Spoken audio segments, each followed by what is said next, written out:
Ok. Læra að taka gítarsóló.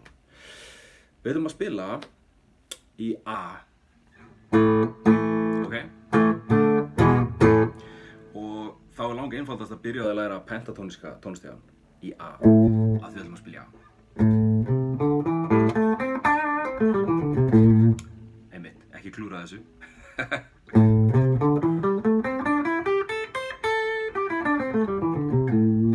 Og það sem ég legg áherslu á er að byrja bara á því að ná hvernig maður spilar. Þumallinn er yfirleitt hérna svona aftan á, getur klippið svolítið vel á móti. Ekki vera með puttan og flata. Ekki nema þið séu búin að læra þetta allt saman og þá farið að brjóta regluna sem er í góðu lagi. Byrjuð að læra fingrasetninguna og hvernig á að beita, hvað tækni á að beita, svo farið að brjóta reglunar. Það er allt í góðu lagi. Þannig að byrjaðu að láta nótuna heyrast vel. 4. putti kemur hér. Þetta er allt í lagi, en venjum okkur á að gera þetta svona. Ok?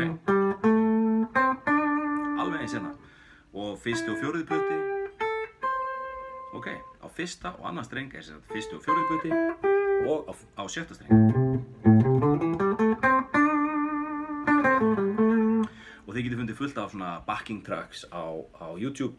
Sláðu bara inn A-moll til dæmis, backing track, A-M backing track.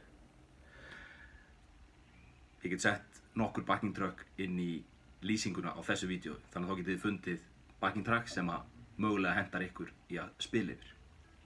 Og þegar þið eru búin að æfa þetta, spilið alltaf bara niður.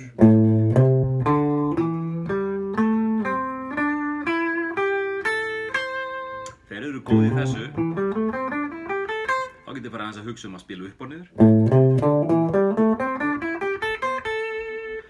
Og að sjálfsögðu farið upp og niður hálsinn. Svo getið þið farið að prófa að spila 3 nótur áfram eða 4 nótur áfram. Og farið svo tilbaka.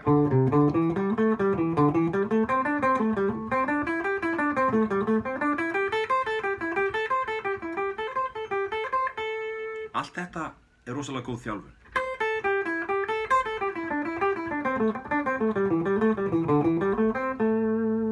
Spila þetta rólega fyrst og ná tökum á þessu. Af því að þennan tónstiga notum við þegar við lærum svo aðra tónstiga eins og A-moll. Rosalega líkur pentatóningin, ekki satt? Ég er bara búinn að bæta kjöti aðeins á beinagrindina. En þegar þið eru að æfa ykkur, þið eru óhrætt við að stökkva líka á milli.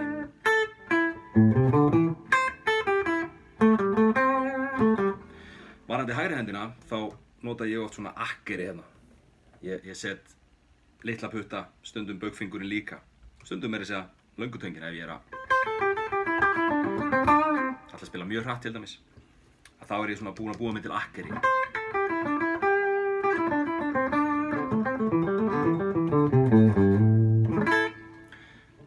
Prófið þetta, æfið þetta, pentatóníski skalinn, læra að taka sóló. Þið finnið ykkur eitthvað backing track og byrjið svo bara að leika ykkur rólega. Hlusta á nóturnar. Gerið mistök endilega sem flest mistök því að þannig þjálfiði eyrað og þannig læriði mest, gera mistök og það er í góðu lagi. Og svo bara jammiði. Hafið samband við mig ef þið hafið einhverjar spurningar. Sendið mér tölvupóst, kommentið hérna fyrir neðan ef það er eitthvað. Ítið á like, subscribe. Hafið gaman að þessu. Njótið þess að spila á gítar.